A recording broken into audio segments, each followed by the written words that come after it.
18 কোটি মানুষই সেন্ট মার্টিনসের সাথে জড়িত, ঠিক আছে? এটা আমাদের একটা ভূখণ্ড না? এটা কি বাইরের ভূখণ্ড? অফকোর্স না, এটা আমাদের দেশের ভূখণ্ড, রাইট? তো আমার দেশের যেহেতু এটা একটা ভূখণ্ড, তো ডেফিনেটলি এখানে তো আমার যাওয়া আসা হবেই। আমি জীবনে একবারও যদি যাই তাও তো যাওয়া হলো। আর সেন্ট মার্টিনসে যারা, এখানে তো বলা হচ্ছে যে সেন্ট মার্টিনসের সাথে কারা জড়িত, বা এটা ট্যুরিস্টও হতে পারে, ব্যবসায়ীরাও হতে পারে। তো এখানে ভাইয়া যেমন বলেছে একটা এভারেজ আইডিয়া দিল যে 5 থেকে 7 লক্ষ। সেটাও আমি আপনাকে বলছি কিভাবে। আপনার কি মনে হয় যে সেন্ট মার্টিনস একটা ট্যুরিজম বিজনেস যারা করে, বা কক্সবাজার বলেন, সেন্ট মার্টিনস বলেন, সিলেট বলেন, বা পার্বত্য চট্টগ্রাম বলেন, হ্যাঁ, এখানে কি আপনার শুধু মনে হয় যে শুধু চট্টগ্রামবাসীই বিজনেস করে?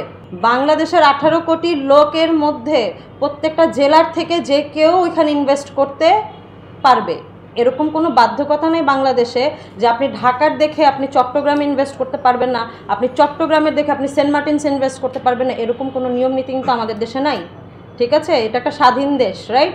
ইভেন শুধু এটাই না, বাংলাদেশের অনেক মানুষ বিদেশে গিয়েও কিন্তু ইনভেস্ট করে। আমি নিজে চিনি এরকম 2-4 জনকে যারা দুবাইয়ে বেশ ভালো ভালো হোটেলের investor, real estate property investor. তো এখন যদি আপনি এই প্রশ্নটা করেন বা বলেন যে তারা কিভাবে 5 থেকে 7 লক্ষ লোক ওখানে মানে সেন্ট মার্টিনসের সাথে জড়িত, তো সেটার জন্য আমি আপনাকে অ্যান্সারটা দিলাম। এখন আই হোপ এখন তো আপনার জন্য ক্লিয়ার হয়েছে বিষয়টা, নাকি? এখানে আপনাকে বলা হয়েছে, মানে ভাইয়া যেই উদ্দেশ্যে কথাটা বলেছে সেটা বলেছে 5 থেকে 7 লক্ষ লোক সেন্ট মার্টিনসের সাথে জড়িত।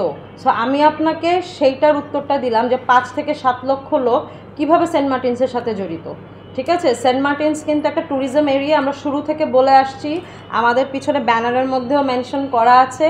প্লাস আমরা আজকে এখানে যে মানে প্রেস ব্রিফিংটা করছি, এটাও কিন্তু আমাদের উদ্দেশ্য একটাই, রাইট?